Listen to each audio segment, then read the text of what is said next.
जाने वाला जो ले चल रहा था प्रभु के लोगों को, और चलने वाले भी लगातार चल तो रहे थे पर चल पा रहे नहीं थे, थक रहे थे, क्योंकि बार बार उन्हें 2 या 3 दिन तंबू गाड़े फिर दूसरी जगह ले जाना पड़ता था।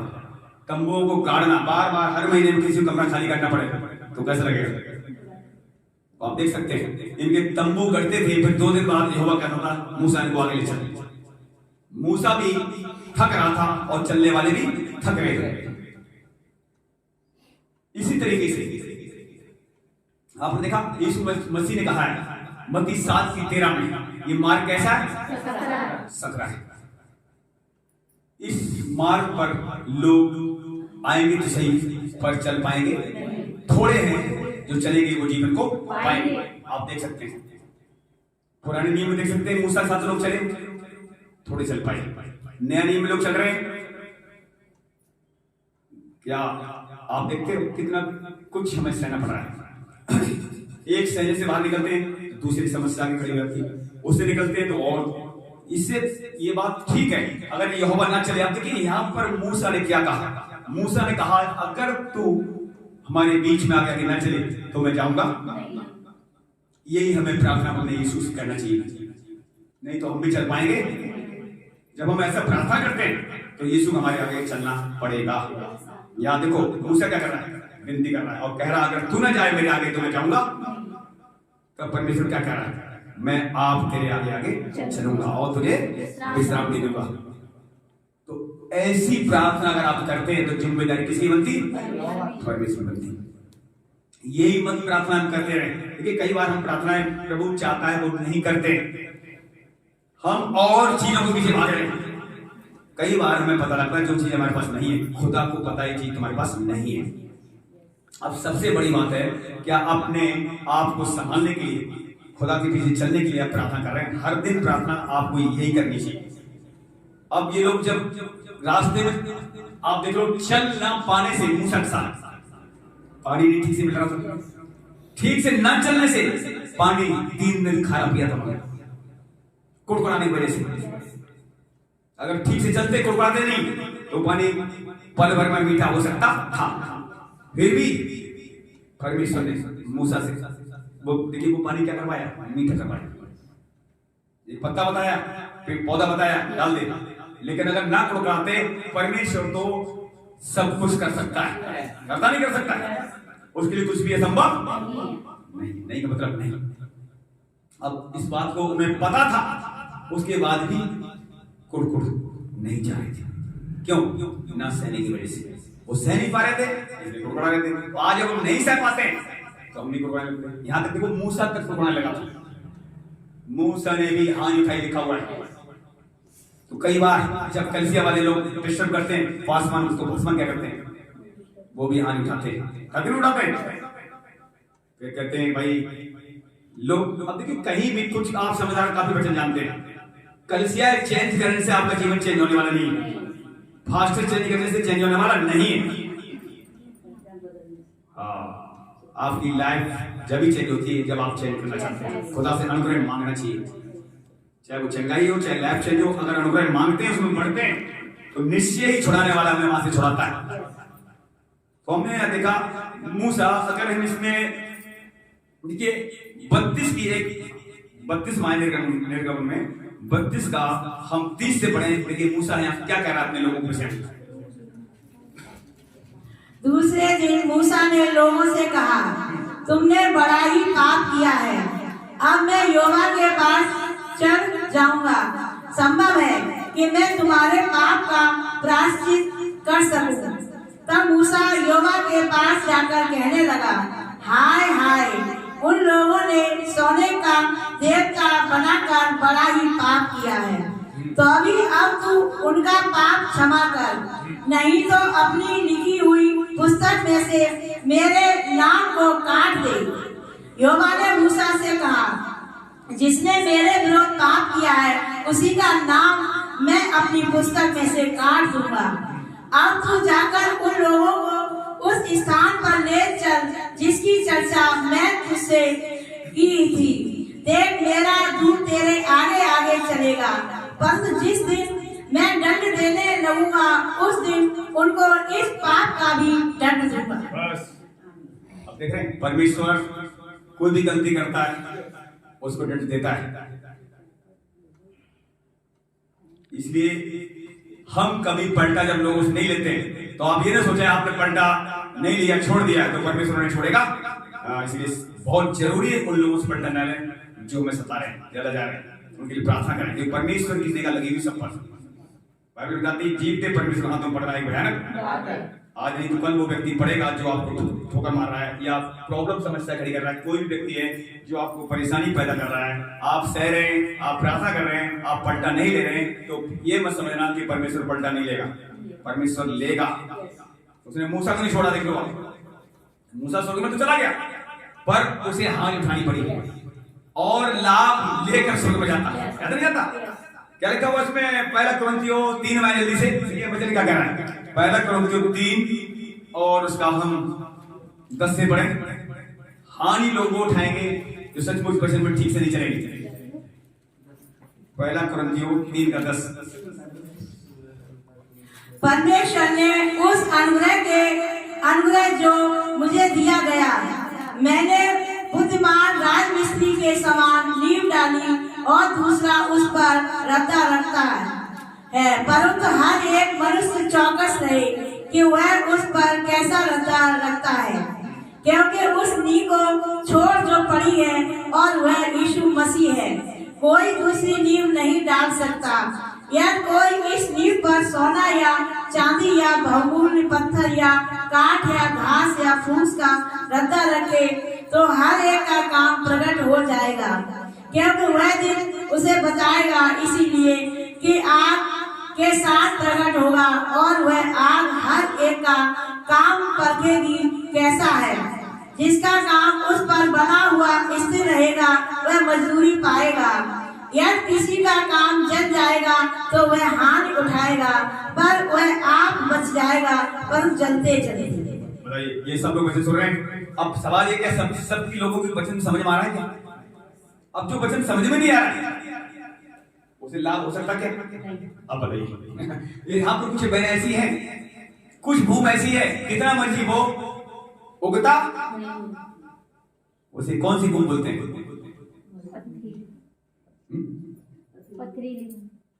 पथरीली भूमि नहीं बोलते, इसे बोलते हैं बंजर भूमि। बंजर जिसमें कुछ भी वो उगता नहीं। पथरीली भूमि उसे बोलते हैं उगता तो है पर जड़ नहीं अंदर जाती, इसलिए वो थोड़े दिन के होते हैं, जब कलेश आता है तो पीछे हट। पथरीली भूमि उसे बोलते हैं। अब देखा आपने पीपल पेड़ सबने देखा होगा, जहाँ पानी नहीं मिलता है वहां भी वो आता नहीं आता। मैंने देखा दीवारों में, यहाँ पीछे एक दीवार पेड़ उग गया, हमारे टंकी में से उग गया, ठीक है ना, लेकिन उग तो जाएगा, लेकिन वो आगे सफल क्योंकि जड़ अंदर नहीं जा रही। ऐसे ही आप जो वचन सुनते हैं याद नहीं रखते, वो पथरीली भूमि। जिनको वचन सुनने के बाद याद नहीं रहता है वो कौन सी भूमि है? और बंजर भूमि कौन से?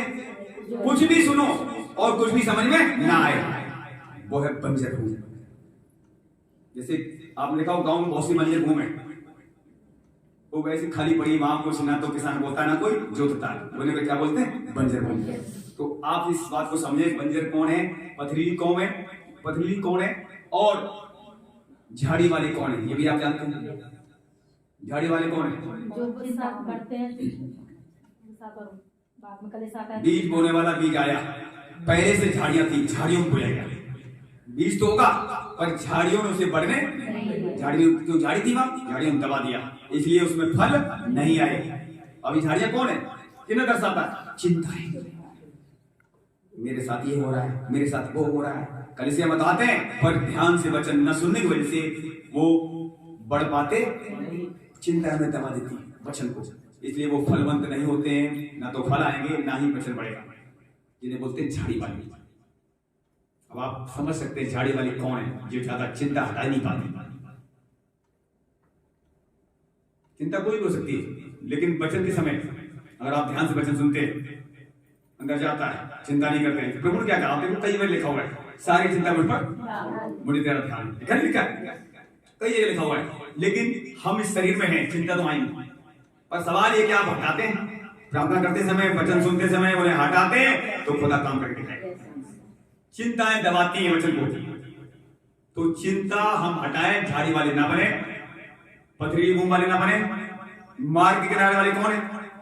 जो कान के अंदर वचन सुना तो है, जैसे भी क्या बाहर बाहर से शैतान ले जाता है। जैसे ये खेत है, अब बीज यहाँ डाला गया, यीशु मसीह ने अपने इस पे गीत भी है, बोने वाला बीज बोने चला, तो जब यहाँ बखेरा गया, इस पे आ गया। ये जुता हुआ खेत, ये बिना जुता हुआ। अब यहाँ आ गया तो बीज दिखाई देगा, और बीज जब दिखाई देगा चिड़िया ले, ऐसे कान में वचन अंदर ना सुनोगे ध्यान से, तो बाहर बाहर से शैतान ले जाएगा। ये हुए मार्ग के किनारे वाले, ध्यान से न सुनने की वजह से। जब कल से हम बैठते हैं, कभी तो प्रभु ने देखिए क्या कहा, चित्त लगाकर वचन सुन। चित्त, ये चित्त तेरा कहाँ है? जिधर से वचन आ रहा है उसके तरफ होना चाहिए। चित्त लगाकर जो मेरे वचन सुनेगा, तब मैं सब जातियों में से उसे श्रेष्ठ। उसे चित्त लगा के सुनने देता, वचन से मैं डिस्टर्ब होगा। आप बाइबल पढ़ो, नींद आएगी। अब पहले वाली बाइबल की नहीं करो, मैंने अपने पहले लॉकडाउन से पहले लगातार 6-6 घंटे बाइबल 7-7 घंटे पढ़ के देखी, मैंने पढ़ी। अब 1 घंटे बैठ जाऊं, 10 मिनट नींद मुझे बता रही, लेकिन पता क्या करता हूं, फिर बाइबल रोक देता हूं, तेज धन्यवाद करना शुरू कर देता हूँ, गीत गाना शुरू करता हूँ। उसके बाद फिर उसको मनन करता हूँ, वचन तो बहुत अंदर भरे, तो अंदर से वचन निकाल कर ध्यान आता हूँ, मैं घुमाता हूँ, फिर उसकी तारीफ बड़ाई करता हूँ। ये वचन ये कह रहा है, प्रभु इस तरह वचन ये कह रहा है, ये वचन ये बोल रहा है। ऐसे बोलते बोलते आनंद से बाहर, वचन तो आपके अंदर है, पर सवाल ये उसे आप निकालते बाहर। उस पे मनन करना बहुत जरूरी। वचन बहुत आपके अंदर रखे, आप सवाल हृदय में से निकाल कर मन में लाते हैं। जैसे आपने देखा गाय लोग क्या करते हैं, गाय खाना खा लेते हैं, बहुत जल्दी खा लेते हैं, फिर बाद में क्या करते हैं, घंटा तक अंदर से खाना आता है, तब फिर छोटा छोटा करते हैं। तो यही आपके अंदर बहुत से वचन हैं, पर बीच बीच में, अब जैसे आप बर्तन धो रहे हैं या खाना बना रहे हैं, उस समय आप क्या सोच रहे हैं? उस समय वचन के बारे में सोचें, वचन चलाएं। या तो पता इस समय बहुत से लोग ऐसे नहीं कर पा रहे, वो वहां से हटके वहां चला जाता है। इसलिए वचन चलाएं, बाथरूम में तो भी वचन चलाएं, ताकि आवाज वचन काम में जाए, तो शैतान तुम्हारे दिमाग से खिलवाड़ ना करने पाए। अंतिम दिनों में शैतान खिलवाड़ कर रहा है, जिनको वचन याद थे वो भुलवा रहा है, प्रार्थना में स्पीड घटा रहा है। अब देखो आलस बढ़ रहा है, 6 घंटे बाइबल पढ़ने वाला भी 1 घंटे बाइबल में खुद नहीं पढ़ पा रहा, लेकिन जो पहले भर गया, आपने देखा क्या लिखा वचन में, ऐसे दिन आएंगे इस वचन का आकार उस समय से पहले से अंदर होगा, संभाल ली, ताकि उस समय काम आएगा जब ये वचन ना मिलेगा।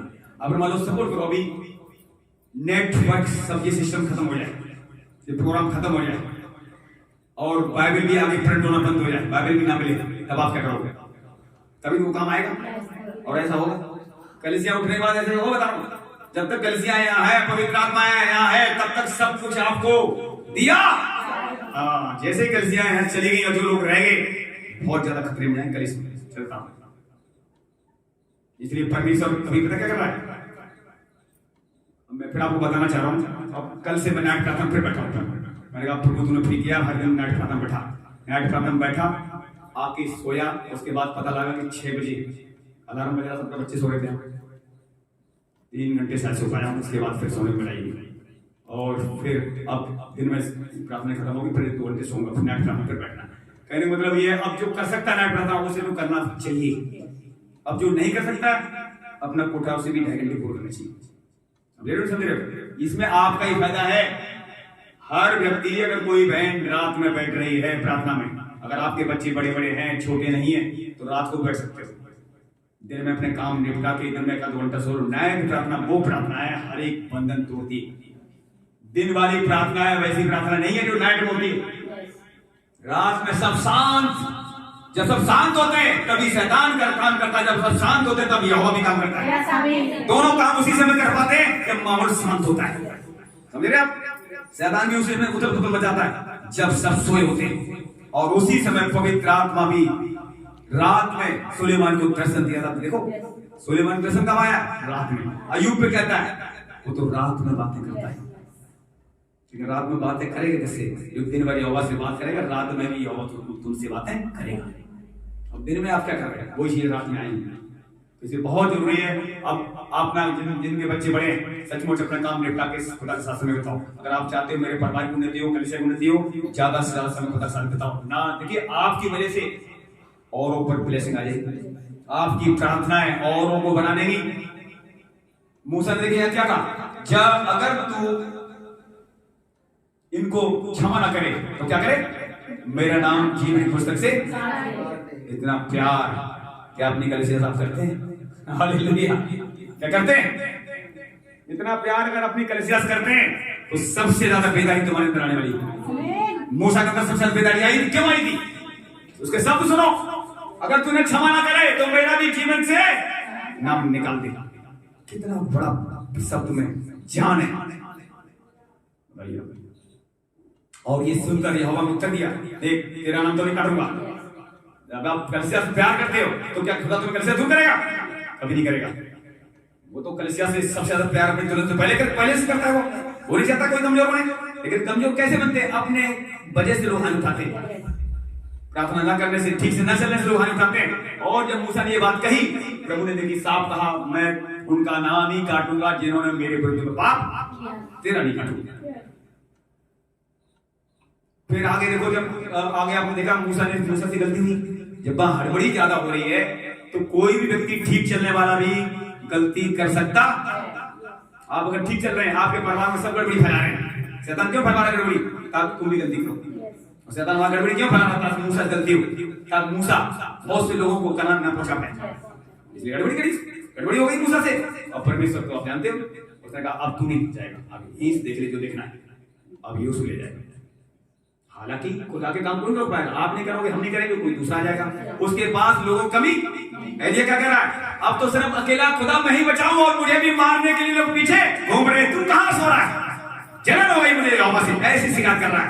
लेकिन यहोवा ने कहा तू अकेला नहीं, अभी 7,000 मैंने ऐसे रखे जिन्होंने कभी घुटने टिकता हुआ आगे ठीक ही नहीं। तो परमेश्वर के लिए हम अकेले नहीं, बहुत है। अगर आप काम नहीं करोगे दूसरों से काम करवा लेगा। तो मौका आपको मिला, पहले हम क्यों ना काम करें? बोल इस मसीह की सच्चाई है, हम क्यों ना सुसमाचार सुनाएं? अगर आपको बोलने का मौका मिला, हम क्यों ना बोलें? घटी में से निकालो समझा रहा हूं आपको। मैं भी हाथ नहीं रखूंगा, मैंने प्रार्थना कल करवाई है, भाई मैं फिर प्रार्थना करूंगा, हाथ ना रोके, घटी में से हाथ ना रोके। मैं पूरा खाली हो गया हूं, समझ रहा हूं। मैंने बेटी से पैसे मांगे, कुछ खर्च के लिए नया से। उसके बाद खुदा मेरा हाथ नहीं रोकने देगा, मुझे पता है। जिस दिन यहाँ पर रिसेप्शन था, उससे पहले मैंने अजय भाई बोया, मोटा था, मोटा बीज बोया। और क्योंकि मैं देखता हूँ, मैं पूरा लग बच्चन सुन रहे हैं, जैसे नाट प्रार्थना हो जाते हैं, पहले बोते फिर नाट प्रार्थना जाते, बताओ हर बात बोते। मैंने कहा वाह, कैसे नहीं बताओ, दास खुदा का आगे बढ़े, कल से कैसे नहीं बढ़ेगी। नाट प्रार्थना जाना, पहले बो दिया डब्बे में, फिर गई नाट प्रार्थना। कोई भी काम करना है, बाहर जाना है, पहले बो के तब बाहर जाना है। और आज पता क्या, कई बार हमारी प्रार्थना इसलिए रुकती है, हम बोते ही नहीं है और लोग समझते नहीं। पर जो बोते हैं, उनकी नहीं कह रहा हूं, जो बिल्कुल ही नहीं बोलना चाहते वो तो मनुष्य समझता है, इससे काम रुके रहते हैं, इससे तंगई में आपका जीवन चल रहा है। जब जेब में कुछ भी ना हो, अब देखो विधवा का दान क्यों बड़ा बताया गया? उसके पास 2 ही दमड़ी थी, उसने अपनी परवाह कलीसिया की परवाह करी, बो दिया। सबसे बड़ा दान यीशु मसीह ने बताया। तो आज उसी राह पर हम नहीं चल पाएंगे, जो चलेंगे वो बड़ा काम होते हैं। मैं भी अपनी लाइफ में खुदा से प्रार्थना कर रहा हूँ, मुझे सचमुच जो कुछ तू दे रहा है मैं सब होने ही वाला हूँ, क्योंकि मेरा अलग बिजनेस है नहीं। मैं तो अलग बिजनेस भी करना चाह रहा था, लेकिन जब पूरा तूने सारी अपनी सेवा दे दी तो अब क्या करना। इसलिए मैंने विवेक से भी कहा, तू बेटा अपना कमा था उसमें से भी निकालने की सोच, 10 दे जो भी दे पा रहा है। मैं अपने बच्चों से बोल रहा हूँ, बोना शुरू करो तुम भी। अगर आप चाहते हो मेरी लाइफ में तंगैया खत्म हो और हमेशा तुम्हारे खत्ते भरे रहे, विवेक से बोल रहा हूँ, नया से बोल रहा हूँ। अब देखिए ये प्रॉब्लम जब भी खत्म होगी जब तक हम खुदा के वचन पर ना चलेंगे, वचन को अपनी लाइफ में ना उतारेंगे, वचन को ना बोलेंगे, तब तक समस्या नहीं खत्म होती। आप सच्चाई जान गए हो फिर भी उस पर न चलने से हम तंगई जीवन बिता रहे हैं। प्रार्थनाएं बढ़ाएं। तो यहाँ देखते हैं मूसा कितना प्रेम कर रहा है, अपने लोगों से ले जा रहा है, और फिर उस मूसा को लोगों ने ठुकरा दिया। और आप देख रहे हैं अभी 1 कुरिन्थियों 3:10 हम लोगों ने पढ़ा, परमेश्वर के उस अनुग्रह के अनुसार जो मुझे दिया गया है, मैंने बुद्धिमान राज मिस्त्री के समान नींव डाली और दूसरा उस पर रद्दा रखता है। परंतु हर एक मनुष्य चौकस रहे कि वह उस पर कैसा रद्दा रखता है। इस वचन को आप जानते हैं, आप लोग जानते हैं। तो अब कैसा रद्दा रखेंगे आप? रद्दा आप जानते हो, वचन जो कहता है वही करे, वचन जो मना करता। अब वचन क्या कहता है कि बोर्ड का नंबर आया क्या मत बोल। हाँ, तो ये इसलिए मैं इसलिए क्यों बार बार बता रहा हूँ, जैसे मान लो बोर्ड का नंबर आया तो आप पीछे हाथ हटा लेते हो, इसका मतलब वचन पर चलते नहीं है। ये आप समझे जो नहीं बोल रहे हैं, कह रहा हूं। अब आपको मेरे पास है ही नहीं, अरे 10 रुपए है ना, एक निकाल दो, मत देखो हम ज्यादा बोल रहे हैं। विद्वान ने 2 जबरी बोई नहीं, लेकिन ज्यादा उसका क्यों बताया गया, क्यों गठी मत बोया। आप पास 10 रुपए है, 1 रुपए खुला करवा देगा, छोटे शुरुआत करो।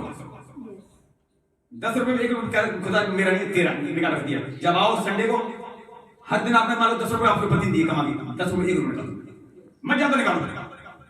हफ्ते में कितने हो गए? 7 रुपए, 7 रुपए लगे। देखो खुदा तुम्हारे बाचस बन जाएगा। तुम ऐसा करके देखो, सर मैंने ऐसे करके देखा है। मैंने तो मोटा भी पहले मैं 100 रुपए में बता रहा हूँ, तब होता था 18 साल पहले, जब अंकल कलसियम जाता था 100 रुपए हफ्ते में होता था। तब तो 10 मास की वो बोले, आज भी पीछा नहीं करते, पहले नहीं करते। तो आज मैं पता क्यों बता रहा हूँ, जो लोग मेहनत करने में, ये जो कहते हैं मेरे पास पैसे ही नहीं, 10 रुपए सब्जी आ जाएगी, अरे 1 रुपए निकाल दोगे 9 रुपए सब्जी बहुत बढ़िया आ जाएगी, है कि नहीं? तुम ज्यादा मत निकालो, छोटे में से निकालो शुरू। खुदा तुम्हें जब ऐसा करके देखोगे, जब छोटे छोटे आप आओ सुनिए ध्यान से, हम कई बार छोटी छोटी गलतियां करते रहते हैं, बड़ा पाप तो करना चाहते नहीं, और छोटी गलती छोड़ना भी नहीं चाहते। छोटी अब जैसे मान लो कोई फोन कर रहा है, भाई कहाँ है, मैं बाथरूम में, अभी नहीं मतलब जो घर से बाहर, मतलब घर पे मत आना, ये गलत है। जो है वही बताओ। छोटा झूठ अगर आप बोल रहे हो तो बड़े झूठ भी आप बोलोगे। छोटी छोटी गलतियां खत्म करो पहले, खुदा ये चाहता है। छोटी ईमानदार बनो। हाँ, छोटे झूठ बोलना, छोटी छोटी बातें भी अपनी लाइफ से हटाओ। कलाम ऐसा कहता है, जब छोटी छोटी चीज ईमानदार रहोगे तो खुदा आपको बड़ा ईमानदार, बड़ा काम सौंपेगा। और फिर पवित्र जीवन जब ही होगा जब ईमानदार बनेगा, क्योंकि खुदा को ईमानदार लोग चाहिए। अब्राहम से देखिए, अब्राहम को 75 साल में परमेश्वर ने वायदा किया था मैं औलाद, लेकिन 75 साल में कर क्या रहा, झूठ बोल रहा था। तब तो व्यवस्था भी नहीं आई, फिर भी यहोवा ने क्या कहा अब्राहम से, तो मेरे पीछे चल और सिद्ध होता चल। औलाद नहीं दी इसको, कब तक? जब तक 100 साल का हो गया। जब तक वो सिद्ध नहीं हुआ तब तक औलाद से। आप देख लो, जब हाजरा से बच्चा पैदा हुआ, अब आप देख लो हाजरा से बच्चा जो पैदा हुआ उसमें परमेश्वर की कोई अनुग्रह नहीं था, परमेश्वर की इच्छा नहीं थी ना। अब जब लड़ाई शुरू हो गई, वही सारा जिसने बच्चा पैदा करवाया कि मेरे ऐसा वंश चलेगा, वही सारा क्या कर रही है, उसे निकाल रही, ऐसे निकाल दे। अब वहां पर लिखा हुआ, जब निकालने कहा सारा ने, अब्राहम दुखी हुआ है, लेकिन तब परमेश्वर ने खुद कहा अब्राहम से, सारा जो कह रही है उसकी सुन, इसे जाने दे, इससे मैं बड़ी कौम बनाऊंगा, बड़ी जात बनाऊंगा। तब नहीं तो वो निकाल नहीं रहा। लेकिन अब देखिए गलती वहां हुई, लेकिन परमेश्वर ने सुधार किया। गलती हम करते हैं, सुधार वो करता है। अब सवाल क्या है कि हम गलती उसे मानते हैं? यही बात, छोटी छोटी चीजों में बाहर निकले तभी बड़ा काम सौंपा। झूठ बोलना बंद करो। घर से निकलते लोग कहा हम तो रोड पहुंच गए हैं घर में, ये भी खत्म करो। बिल्कुल यहां से निकलो, जो है वो ही बताओ, उसमें कोई फांसी नहीं लगा देगा तुम्हें, है कि नहीं? इन छोटी छोटी गलतियों को मैं भी देखना शुरू कर दिया हूं। बिल्कुल जो है वो क्लियर बताओ, हाँ की हाँ, ना की ना, इससे बढ़कर बुराई कहती है, हाँ की हाँ, ना की ना। तो जब ऐसे हम चलेंगे तो खुदा क्या करेगा, हमें वो काम सौंपेगा जब ये सौंपा नहीं गया। इसीलिए इसमें देखो क्या लिखा हुआ है। अब सवाल ये, तुम कैसा रद्दा रखते हो, क्योंकि उस नीम को छोड़ जो बड़ी है और वह यीशु मसीह है, कोई दूसरी नीम नहीं डाल सकता। यदि कोई इस नीम पर सोना या चांदी या बहुमूल्य पत्थर या काठ या घास या फूस का रद्दा रखे तो हर एक का काम प्रकट हो जाएगा, क्योंकि वह दिन उसे बताएगा। इसलिए कि आग के साथ प्रकट होगा, आग के साथ यहोवा आएगा। देख रहे हो, यीशु मसीह के साथ क्या आएगा? यहोवा जब चलता जमीन पर क्या आती सबसे पहले?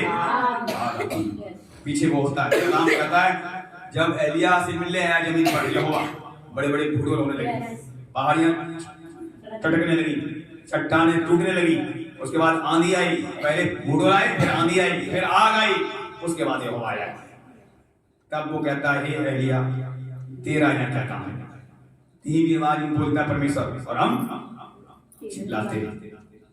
बाइबल बताती है मनुष्य का क्रोध परमेश्वर के धर्म का निर्वाह नहीं कर सकता है। हमें वास्तव में कहां तेज बोलना है, कहां धीमे बोलना है, ये भी हमें सच बता रहा हूं। हम लोग वास्तव में प्रार्थना करें, प्रभु मेरी शारीरिक फिटिंग कर, आत्मा की फिटिंग कर, मुझे बोलना चलना उठना बैठना हर दिन तू ठीक कर। जब हम ऐसा बुरा मांग के प्रार्थना करते हैं। अब देखिए कौन से लोग हैं जो यहाँ पर इनाम के बिना रह जाएंगे? जिन्होंने वचन ध्यान से नहीं सुना। जब आग आएगी वो तो बच जाएंगे, पर उनका इनाम जल, वो क्यों बच जाएंगे? मान लो अब यहाँ सब यीशु मसीह बैठे लोग, चट्टान किसकी है? यीशु मसीह की नींव डली हुई। ये मान लो जो बहनें बैठी, चाहे हमारे बीच में शीला बहन बैठी, विधवा औरत, देखिए ये पढ़ी लिखी नहीं, बच्चन रुक रहा नहीं, रहा खुदा जाने या ये जाने, हम तो नहीं जानते, लेकिन अगर इनका भरोसा पूरा पूरा यीशु मसीह पर है, नींव यीशु मसीह डली है, तो ये जलते जलते बच, पर इनाम चल जाएगा। बताइए आप। इसीलिए तो बार बार कहा जाता है जब वचन सुनो चौक से लगाओ, सुनो, अब खाली हाथ नहीं, इनाम चल रहा है। फिर भी अब इनाम भी इनाम भी प्रभु देगा। कब पता कैसे मिलेगा इनाम? जैसे ये भलाई करना सीख गए, मुंह को खाना खिलाना, नंगे कपड़े पहनाना, प्यासे को पानी पिलाना। अभी कल परसों आई एक बहन और 3 के साथ बहू के लिए शॉल और मैडम के लिए शॉल लेके आएंगे, तो क्या इनाम इनका ये खुदा भूलेगा क्या? ये गिफ्ट के बदले गिफ्ट खुदा देगा। यही तो है। अब ये अपनी पेंसिल में निकाल बोलती है, बताओ। मैंने देखा कई बार पेंसिल में लोग 500 रुपए कभी 200 रुपए महीने में बोलते हैं, तो खुदा से लोग उधर वचन भूल लेगा, ये याद नहीं है, तो ये तो खुदा अपने भूलने वाला नहीं है ना। कहीं न कहीं आप कुछ कर रहे हो खुदा के लिए, एक गिलास पानी भी पिला रहे हो, इसमें क्या था, उसका भी प्रतिफल पाओगे, होगे नहीं? कान खोल के वचन सुनना बहुत जरूरी है। अब आप मैं आपसे देखिए, आपस में हम लोग बैठे, ज्यादा लोग यहाँ नहीं है। नाइट प्रार्थना में अगर आप बैठ सकते हैं तो आज से बैठना। ये जो मसा आपको मिला है, जो शब्द मिले आपको, इनको थामे जाना, नाइट प्रार्थना में बैठने की कोशिश करना। सही जब आप वचन मिलते हैं फिर वैसा करते हो, तो वचन आपकी लाइफ में काम करना शुरू कर देता है। ये मत समझना जो तो ऐसे कहते हैं आप ठंडे ज्यादा नहीं बैठेंगे, कल बैठेंगे। जब ज्यादा दिक्कत हो तभी रुकना नहीं चाहिए, तभी बैठना चाहिए। जब ज्यादा घटी हो, सुनिए, हाँ सुनिए, जब घटी ज्यादा हो, घटी में से तुम निकालना सीख गए तो बढ़ती में से रुकने वाले। जब देखिए आप बीमार ज्यादा है, परेशानी ज्यादा है, जब विश्वास तुम्हारा कैसा होता है, दुख में सुमन सब करें, सुख में करें ना। जब दुख होता है, ऐसी ऐसी बहनें हैं महीनों नहीं आएंगी। मैंने देखा कुछ बहनें ऐसी हैं, जब दिक्कत होती तब आती, 6 महीने। कुछ लोग साल में आते हैं, सिर्फ जन्मदिन पर आते हैं, तो वो उनकी बात अलग है, चलो वो देखते आते हैं क्या और सजा, वो तो उनकी बात अलग है। लेकिन कुछ लोग ऐसे हैं बीमार होंगे तभी आएंगे। ये भी नहीं होना चाहिए, हम बीमारी के लिए नहीं। अब अगर आपको समझ आ गई हमारा नया जन्म हो गया, तो उसमें बढ़ने के लिए हम इकट्ठे होंगे, तो जब वो बढ़ेगा बाकी बीमारी इकट्ठी टिकेगी। देखो इतना समझाने के बाद लोग समझते नहीं। क्यों? कुछ लोगों के अंदर वचन भी है फिर भी नहीं सह पा रहे। क्यों? कि वचन मुंह से निकालते नहीं। अगर मन में वचन है, देखिए हृदय में वचन है, तो कहाँ आना चाहिए? चित्त में। लिखा हुआ तेरे चित्त से कभी वचन उतरना नहीं चाहिए, इसमें चलता रहे रात दिन। तब तेरा जीवन प्रभावशाली होगा, तेरा मन कच्चा नहीं होगा। फिर जिस काम में हाथ लगाएगा तब काम सफल होगा। अब सवाल यह है क्या चित्त में वचन चल रहा है आपके? इसीलिए तो घर घर में वचन मोबाइल के द्वारा, चाहे ब्लूटूथ डब्बा लगा लो, किचन में हो, बाथरूम में, कहीं भी हो, वचन को बंद करो ही मत। बच्चे पढ़ाई लिखाई कर रहे हैं, या तो दूसरी जगह बढ़ा दो ना, तो थोड़ी बंद कर दो। उस समय हम तो बता नहीं रहा हूँ, हमने तो वचन अब तक रात को भी जब मैं सोया आके नीचे, तो वचन मैंने चालू थोड़ा सा किया आवाज में, फिर ये बच्चे भी उस जगह में मैंने बंद कर दो थोड़ी देर के लिए, और पता लगा थोड़ी अलार्म बज गया 6 बजे का। उसके बाद देखिए फिर भी आप देखिए वचन क्या करता है, वचन करता है ताजा। वचन आप जानते हो, अच्छी बात, पर दोबारा जब पढ़ते हो क्या ताजे नहीं होते? दोबारा जब पढ़ते हैं वचन को और हमारे कान सुनते हैं, हमारी आत्मा सुनती है, और दोबारा सामर्थ्य आपको मिलता है। वचन आप बहुत ऐसे हैं जो जानते हैं और उन्हें दोबारा ना पढ़ें, ये भी गलती है।